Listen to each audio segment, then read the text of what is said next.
Today on the Topping Show, Oppenheimer is critiqued by feminists for reasons. Jason Aldean's music video bends the knee with self-censorship.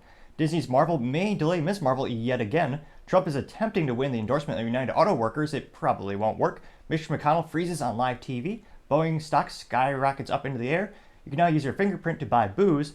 Gap hires Mattel leadership for a new CEO. The Banc of California and PacWest may merge. And a Chase outage takes out the Zelle app. All of that and much, much more on The Topping Show.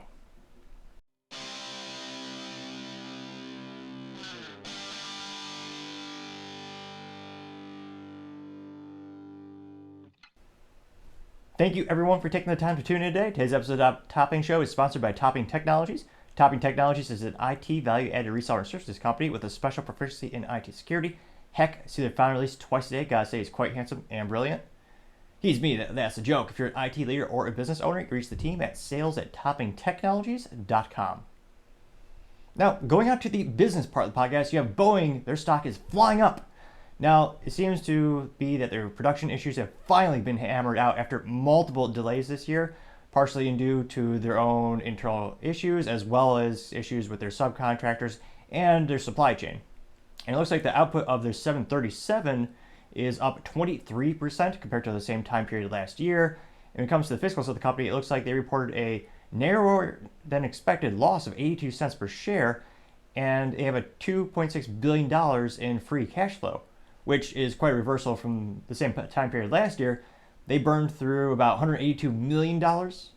And interestingly enough, it looks like Boeing Defense, their business was actually a weak spot with a combination of a few things. You have inflation, worker turnaround, you have parts shortages, all eating into their bottom line. And they have one of their military initiatives. It's Starliner spacecraft, which they actually got with NASA for about $5 billion. Now, that was a $5 billion contract where they were supposed to be fixed price to develop their Starliner, where they're supposed to help them obviously with the space endeavors. And it looks like they record losses every single year. With this year, it looks like they've notched about $1.5 billion in cost overruns. Now, this is quite, I don't want to say ironic, but kind of interesting, where the whole inception of Boeing was military contracts. That's how the company really built a reputation in the aerospace community. It wasn't until they had a little bit of a new leadership shakeup and they really started to court the airline industry several decades ago, where now, ironically enough, most civilians, most people in the United States think of them primarily for when they go to the airport and they actually just fly from one state to another, when in fact, defense is a huge part of their portfolio. Now, it'll be interesting to see how high their stock can fly.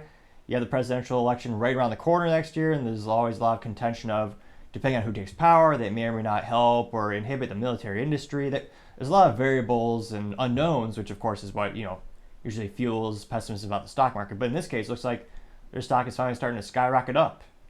Metaphor moderately, or pun moderately intended.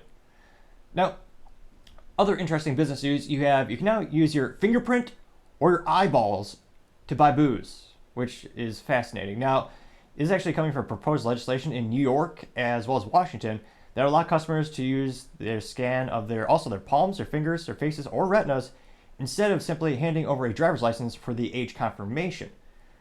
Now, granted, in terms of accuracy, with the exception of hackers, manipulating the data stream or putting data in or taking data out, it would be perhaps more reliable than traditional, having a clerk at a store or a stadium look at your actual driver's license or your supposed alleged driver's license if you're using a false ID.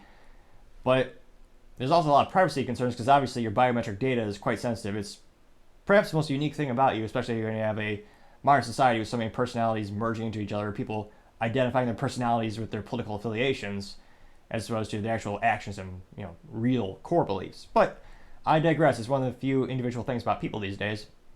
And hopefully there will be some privacy concerns. So a couple of privacy advocacy groups have spoken up, and there's a little bit of a pushback publicly, but this is also coming from the society who is more than willing to sign away all their rights when they sign up for the latest social media app, where you have Threads, which is actually taking not only your standard info, like your contact info, your email address, your phone number, that's kind of standard, but you have Threads actually wanting to know your credit score, your sexual orientation, your religion, pretty much everything about you. I'm surprised they don't ask permission to, well, I guess TikTok also asks permission to all of your apps, and I believe that even might include the biometric, like Flex apps, or not the Flex app, the Fitbit so you even know your heart rate. It's astonishing how many people just click the yes to accept terms and conditions without actually reading them. It's such a fascinating psychological phenomenon. South Park had a whole parody episode about it. So in terms of mass adoption, I figure hopefully some people will push back against this, but it's already been rolled out. They actually have currently the Las Vegas Raiders. They're allowing fans at the home games to use their facial recognition on their phones. So kind of to confirm your age and your identity, you just pull up your phone, have your face on it, and then they'll deliver booze right to your chair. There's no need to get up or spend a modicum of effort burning calories or walking anywhere. Just sit down in that chair and consume as much product as possible. And it looks like even Whole Foods have jumped on this as well with their partnership with Amazon. Well, Amazon owns them, but they have a palm scanning technology that recently was announced going to be rolled out to all 500 Whole Foods stores, where you just have your palm scanned as opposed to a traditional ID or credit card. So it'll be interesting to see, is there more pushback because maybe people will feel more concerned because it's a little bit more invasive than the traditional, yes, you know all my online activity. I hope some people push back, but unfortunately, we seem to be slipping further and further precipitously down the slippery slope to 1984, becoming less of a science fiction book and more of something more based in reality. Although some might argue reality is worse than the book in some cases. And again, this is a disclaimer: do not play around with the drinking game every time I note that book. Unfortunately, because the book has become so accurate with modern society, it's a pretty good reference point and something everyone should read. Unfortunately, public schools many times don't actually encourage people to read great works of literature. Just, what's the nice way of saying, propaganda by teachers instead of the fine works of art. But I digress. Other interesting business news: you have Gap hiring Mattel leader for their CEO. Now, it's not too much of a surprise given his background. Richard Dixon is actually the president and chief operating officer of Mattel, and he's going to be leaving them to become the CEO of Gap.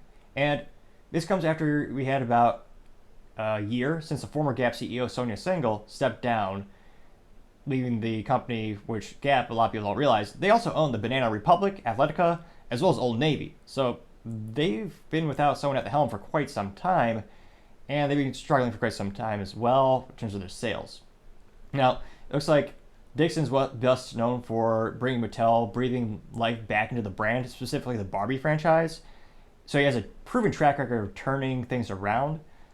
However, I'm a little skeptical just because there's a big difference between reinvigorating a staple brand or a brand that's been around for decades. It's a different thing to breathe life back into that one specific product as opposed to a company like Gap. You kind of saw this with Tuesday Morning, where you had a couple of the previous CEOs. He turned around a clothing store, which that's more specific, but they weren't able to turn around Tuesday Morning, unfortunately. They subsequently went bankrupt. And you also had this, I believe, one of the GameStop CEOs. He used to be the CEO of AutoZone. Actually, no, for sure, I know that was a use case. Now, AutoZone, he was able to successfully turn around because people need a lot of the things that they sell. There's a lot of wearable items on a vehicle, including brake pads, air filters, window washer fluid, windshield wipers. Now, he failed at turning GameStop around partially because you could download most of the products there. You can't download a pair of washer fluid yet. Someone might be able to 3D print that with magic someday, and you have a little bit of competition from e-commerce, but AutoZone really is it's really the convenience of you going there and getting it. So he turned that company around. Now, with Gap, there's a lot of competition with a lot of clothing companies, and it's really a cost basis. It's hard to build a brand when you're known for being more cost favorable. A nice way of saying you're a discount store. Now, he's had a lot of experience with the company. Dixon's actually been on the board of directors for Gap since last November, and there was a little collaboration where Gap and Mattel partnered to sell the Barbie-themed clothing back in April 2022. So they've had a little bit of interactions. He's been on the board for a while, so it makes sense logically for him to be the CEO. And he certainly knows some background information that most consumers don't since he's on the board. But it'll be interesting to see, can he turn around this new challenge where it's a whole new category? I would argue Barbie, rudimentarily speaking, is a little bit easier just because it's been around forever. You basically just need, not to short sell his past content experience, but you need to just breathe new life back to the brand, more advertising campaigns, maybe give Barbie a smartphone or something to make it more up to the times. Although she sells a Corvette, although I think it's automatic, so it's pretty disappointing in and of itself. But it'll be interesting to see, and hopefully he's able to turn it around so more jobs aren't lost as those chains continue to struggle with more and more competition, and of course consumers being more and more price sensitive, therefore also reducing the profit margins that they make, which you need to reinvest to actually build the store and make it better. So I wish him the best, and we shall see what he's able to do. Other interesting business news, you have Banc of California and PacWest on track to merge. Now, they're two regional banks, and together they would create a $36 billion community bank in a private equity deal, which certainly would be one of the largest, which is kind of somewhat ironic or a little bit funny. When you think of a community bank, I usually thought of the bank that my small town had when I was a kid, where most of the residents used it, and they had two branches at opposite sides of the town. I mean, to me, that's kind of what I think when it comes to like a community bank. I know it's also a legal distinction between the larger banks as well, but it's like kind of a little funny marketing where it's kind of different what you expect. Now, of course, they still need to have this signed off by the regulators as well as the shareholders. So realistically, they're expecting this deal to close Q4 of 2023 or early Q1 2024. Now, it looks like Jared Wolf, the CEO and president of Banc of California, would stay as head of the combined bank, and which would retain the Banc of California name. And it looks like one of the reasons they're trying to merge is that PacWest struggled to retain deposits since you had all those banks collapse earlier this year, and the federal government subsequently bailed them out, so there's really not much negative consequences. But one of the biggest downsides to all those issues were a lot of the mid-sized banks and smaller banks were just eviscerated because consumer confidence was just nothing there. So consumers just had the perception of the largest banks being the most secure, so they moved all their money into those banks. So unfortunately, a lot of those mid-sized and small-sized companies were detrimentally destroyed, and I'm hoping something will be able to reverse that trend, but I'm not seeing anything on the horizon, any legislation or business protocols or marketing any initiatives really to reverse it. Time shall tell, as I always say, but hopefully, if they do combine, not too many jobs will be lost, and the consumer will be better served. We shall see. Now, going on to the culture part of the podcast, you have Oppenheimer critiqued by feminists for reasons. Now, the movie actually made $80 million during its opening weekend, so not as great as some had kind of hoped. I say that because the production cost is estimated to be a little bit over $100 million.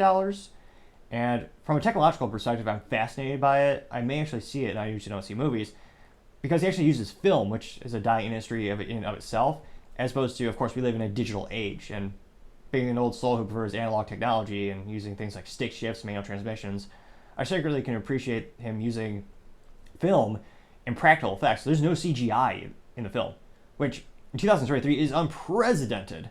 CGI being the acronym for computer-generated image, which if you ever go to a Marvel movie, you're basically watching a computer game because you see like one or two real people, and they put on a green suit usually, I believe, maybe one or two real suits, and the computers, I don't want to say magically, you have a whole team doing it, but they put the scenes and everything together with the explosions and everything like that. So Oppenheimer actually used all real effects and film, which is something you usually see from indie films. To have such a large film to it is phenomenally, I find that fascinating, really appreciate it. Now, Oppenheimer tells the story, if you've never heard of him, of Robert Oppenheimer, who's the leader of the Manhattan Project, which previously was the largest government project in history, was recently surpassed by the F-35 Lightning II by Lockheed Martin. That company headed that initiative where every defense contractor contributed in some way or another. But Manhattan Project was the largest at the time, and it was so it came together to build the atomic bomb, which ended World War II. And you have many people critiquing the film because the female characters apparently were not portrayed well, and there weren't enough of them, which, if you want to read a history book, at the time, that was kind of the situation in that instance. You have other instances. World War II is kind of the tipping point if you look at the workforce. That was really a big tipping point where women really exponentially increased their participation in the workforce, primarily because most of the GIs were overseas fighting and dying for our country. So you had that augmentation. So if you look at materials from the time, one of the best advertising that I saw, I was alive during World War II, although I'm an old soul, but the thing I really appreciated from some historical documents and advertising like that was Rosie the Riveter, where it was obviously her name was Rosie, and she was holding a riveting gun, and she was in front of, I believe, an aircraft carrier, a large construction of a large Navy vessel, and it was quite, or maybe it's aerospace. I digress. It was a large military vehicle, And it was encouraging women to get in the workforce because there's that huge gap because many of the men were gone. So many people, I'm surprised more people don't contribute World War II to the increase in workplace placement, because after the war, that made them stay there too. So it was a big pivotal moment in our history, but there's also certain industries or certain areas, such as engineering, where there is more gaps in the talent pool. So that delta between men and women has shrinked exponentially since then. But in terms of the movie at the time, that would be accurate. But of course, many people don't want accurate. They just want to have everything be the same cookie cutter thing. And to even dare say that anything was different throughout history is sacrilege. You can't do that. Now, you have one moron, reviewers say that, quote, "The woman in Oppenheimer, boobs, babies, and a bit of booze. Bring in the washing dear. They may as well have been blown up dolls," unquote. So I suppose that is a pejorative. They're trying to be pejorative. Ironically, they might just won over a couple of guys who want to watch the movie. But yeah, that's one reviewer. Another reviewer noted that many of the social media users in the Oppenheimer fail the Bechdel test, which no one really needs to know about the test, but I'll explain it anyway. Now, the Bechdel test is a phenomenon in which it's used to measure the representation of women in film and other fiction. To pass, it requires at least 2 women in the film series to talk to another about something other than a man. Often those women should also be named. So that's the Bechdel test. Another comment said there wasn't a female on script or on screen for probably the first 15 minutes or something, which certainly annoyed a lot of people because it's probably quiet. But some might say that. I would never suggest that. But it's fascinating to see so much criticism against this movie being historically accurate. And there's also some people critiquing there weren't more like kissing and there weren't a love story. That's fine. Not every cliche movie has to be the same copy paste as the last, where you have the guy and the girl get together, they fall in love, they kiss. Sometimes a movie could just be about a historical event, such as this. You don't have to insert a BS love story. Like the movie Pearl Harbor was garbage, partially because they inserted these specific love stories that no one cared about. People want to watch. It was supposed to be a historical movie about the big event, and it focused on, I think I saw previews of it in maybe a couple minutes before I tuned out because it was so boring beyond all belief. But it focused on a very specific people falling in love. It ruined the movie for me. It's ridiculous. So it's interesting to see so much pushback against this film. However, the same people are not pushing back against Barbie, which shows men in the worst possible light as the most cliche. Trying to think of a nice way of saying douchebag. There's probably a nicer way. Let me know in the comments if there's a more sophisticated way of saying that. But it shows men as the most rudimentary, clumsy, bossy, ignorant, foolish. It shows men in the worst possible light in the Barbie film. I've yet to see a male feminist, what would that be, a men's rights guy? You don't see people protesting that film. You see a couple of conservative folks and a couple of people like myself critique it online, but you're not having dozens of articles written about it. Partially because it's a movie. But it'll be interesting to see, does this increase or decrease sales? I doubt it. Just because, again, the way the movie was, in terms of marketing, the way it was portrayed is pretty much what you're getting from most of the reviews of the film, as opposed to Barbie, where there's a big discrepancy between what you're advertising versus what you're getting. A topic in and of itself for another time. But I don't think it'll affect Oppenheimer's film sales too much. We'll see. Now, other interesting cultural news, you have Jason Aldean's music video, "Bending the Knee," unquote, unquote. Now, recently, Jason Aldean actually released a song called "This Small Town" about 2 months ago. And interestingly enough, no one really cared or noticed. I didn't even know it existed. Granted, I don't listen to too much music after the 1930s. Well, or no, 20s? I prefer classics overall, but it's one of those things where no one really noticed it come out. Didn't hit the charts, didn't go platinum, didn't really sell out, didn't break any records, certainly. And then they decided they come out with a music video, which obviously is going to help because 90+% of body language communication is visual. So that's why music videos are probably a more prudent thing for every artist to do in the music industry, as well as podcasting like this. And within a couple days, actually within 12 days, it got 20 million views. Now, it was partially boosted in terms of popularity because it was first put on the country music television, or the CMT, I think is what the youth call it, and it was pretty much immediately censored.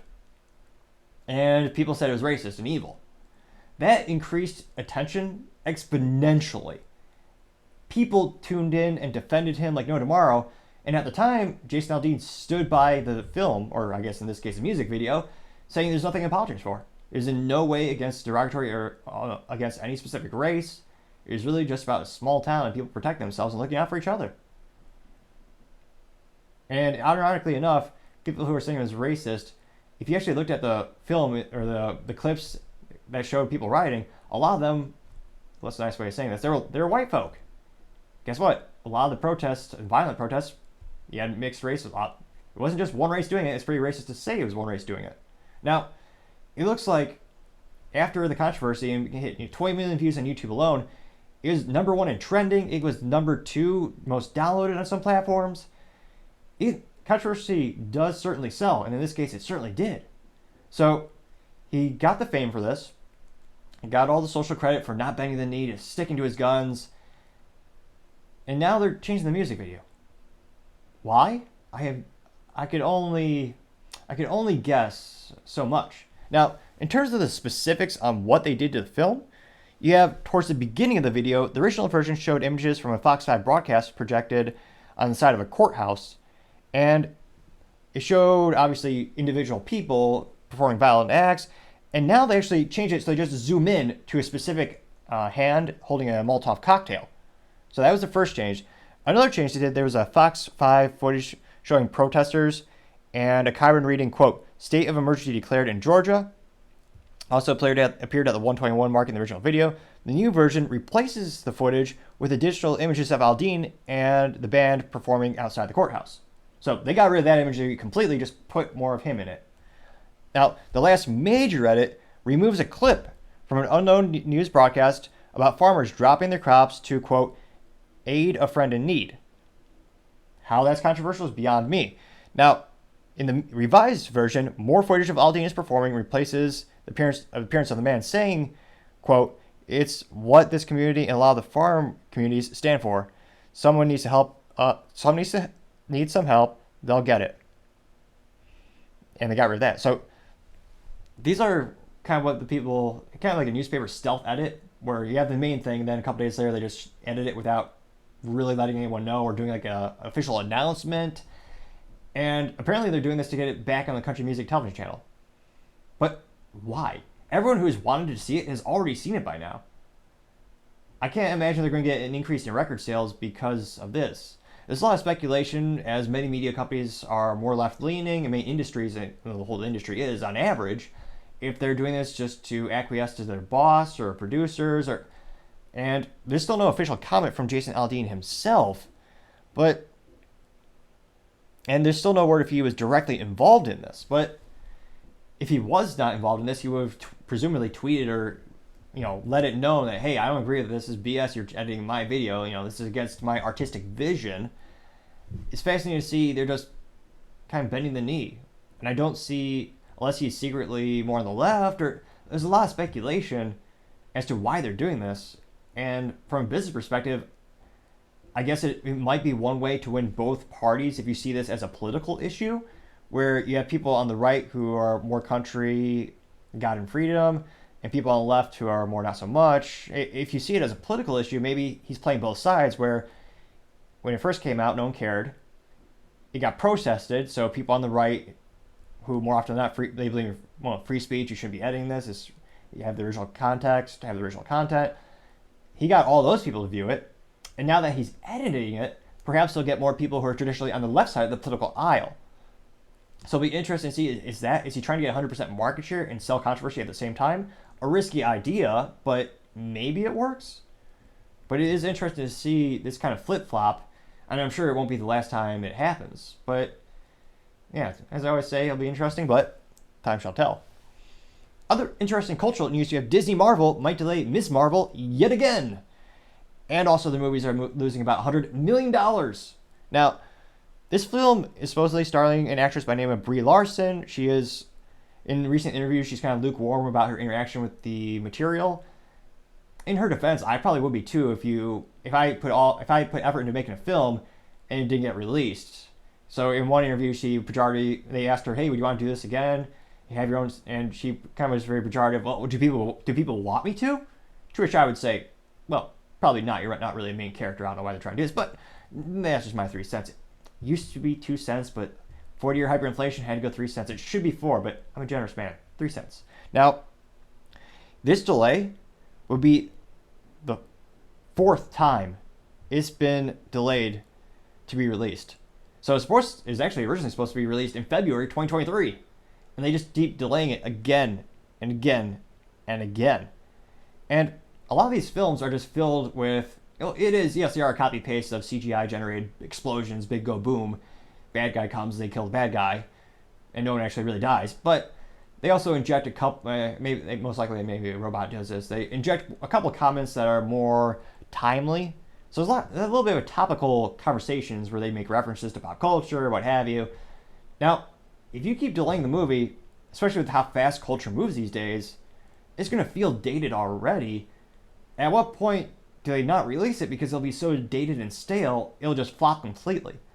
Now, in terms of the business perspective, they can certainly cut their losses because, on average, whatever you spend on a movie, you want to double that for the marketing budget. That's kind of the film industry average. If you read a lot of forums and talk, that's kind of what you kind of keep hearing come to the forefront in terms of cost structure. So it wouldn't be by not releasing it, they would kind of mitigate their loss, but they've also advertised this a little bit as well. And these past movies that keep flopping are costing them.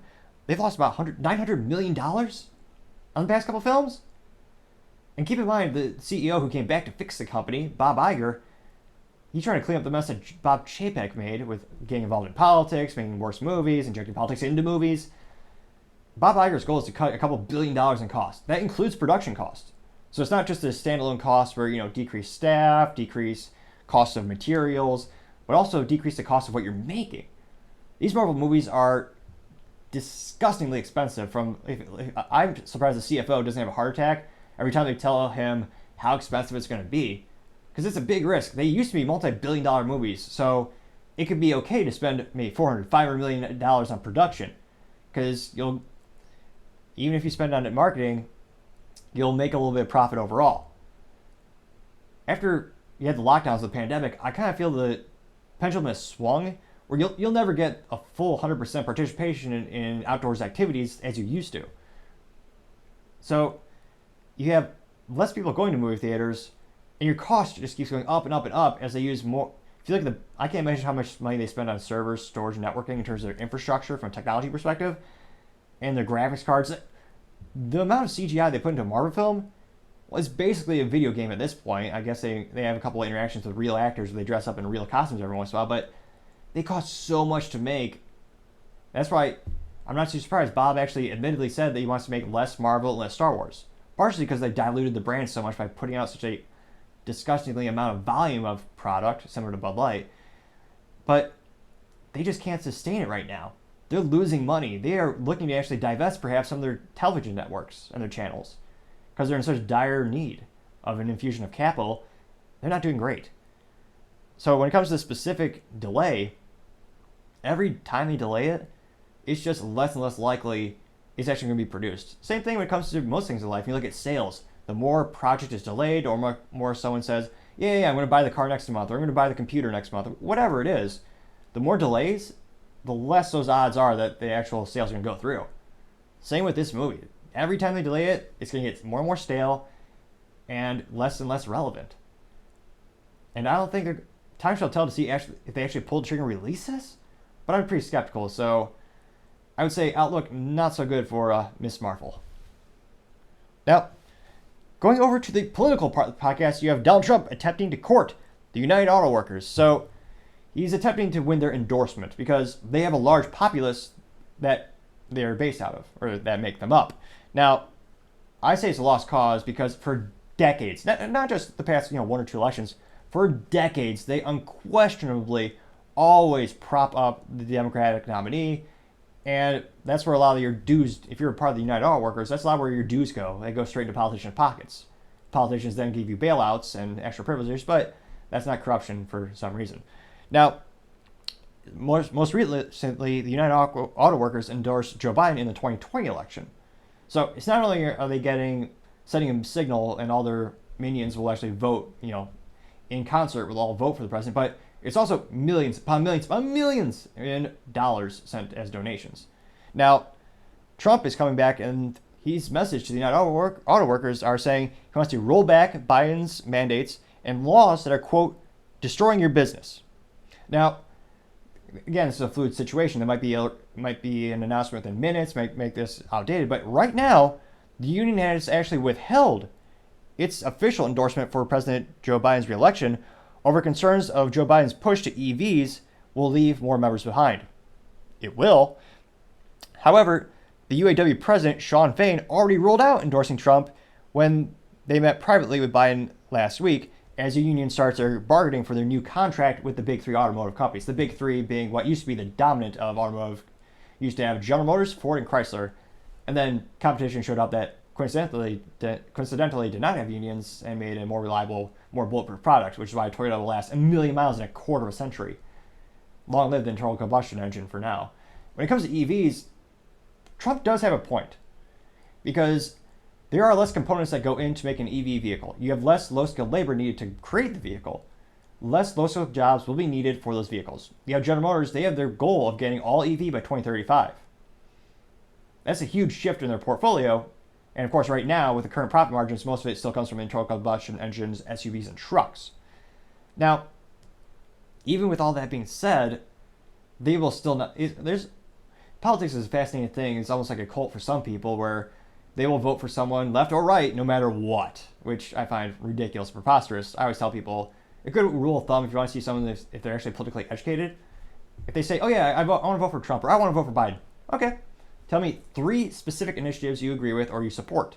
What are 3 things they did for you, or 3 things that they say they're going to do, whether that be an economic policy, a cultural policy, just what are 3 specific bullet points? And if they can't actually say any, then they're an uneducated voter, which some might say is useless, others might say is detrimental to the electoral process. But it's one of those fancy things where Trump does have a point with the EV technologies. It's going to decrease the number of people needed for the automotive community.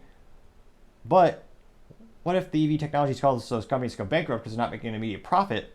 The government will also bail them out, probably, like in 2008. Coincidence? No, of course not. So Trump is trying, he has a point, but he's also trying to inject logic into politics, which is a hard thing in and of itself.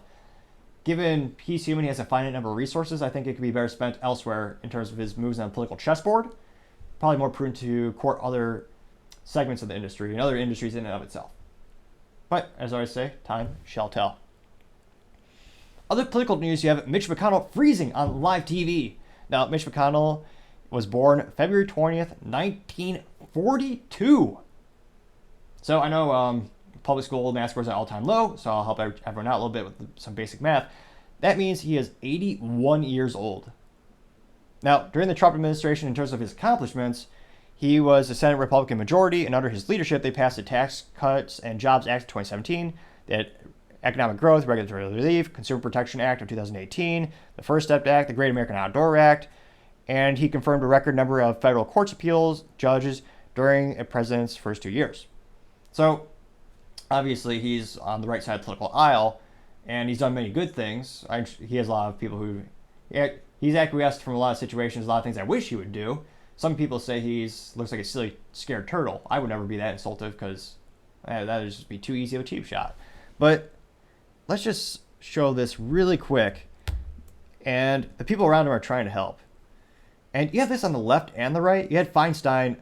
She doesn't even remember she voted on something. She was out of the office for... let's see here. I'll play this really quick. It's about 42 seconds long. So he's standing at a podium with a bunch of reporters around him. And a string of...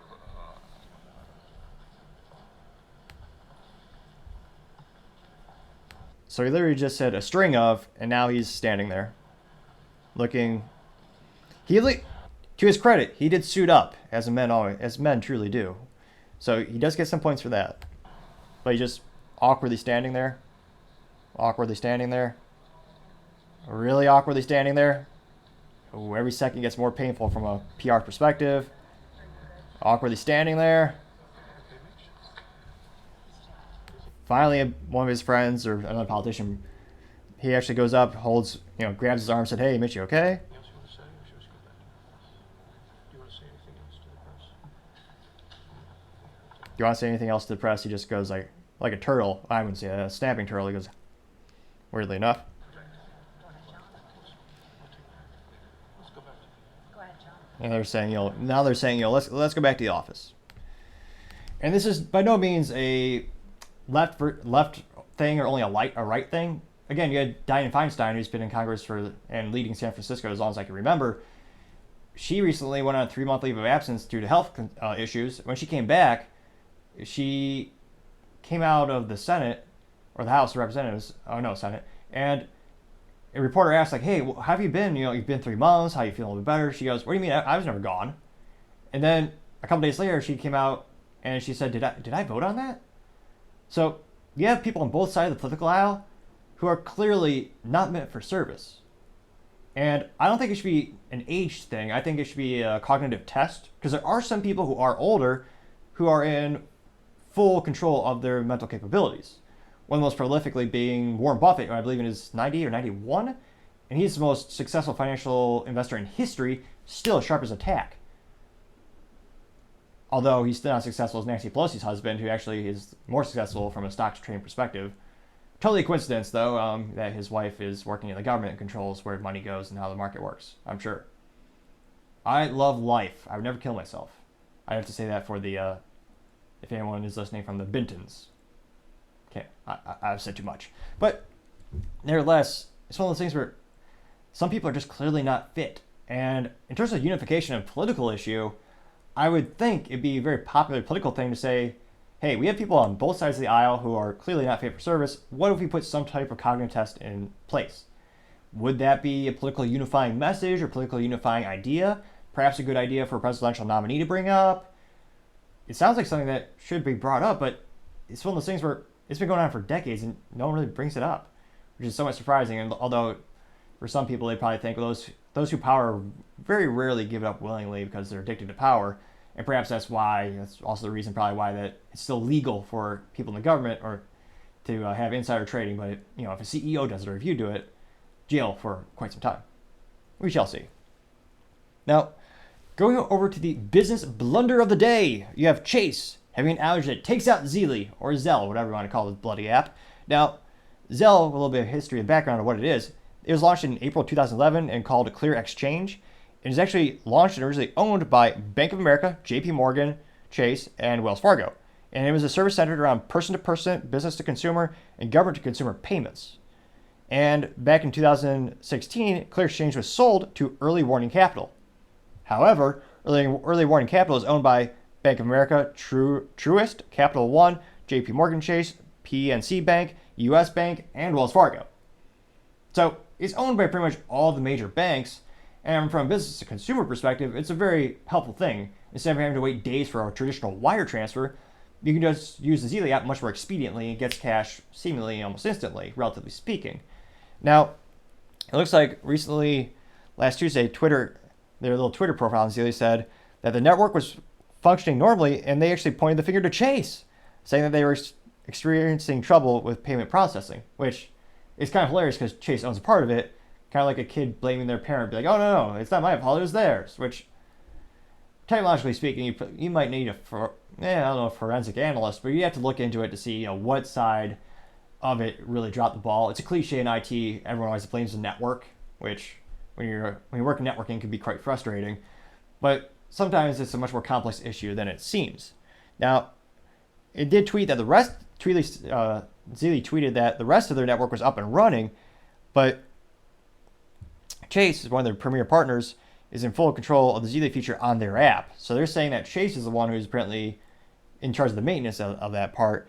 Now, Chase claimed they issued a statement saying, quote, "They're working to restore full service to account transfers, Zelle payments, and and bill payments," unquote.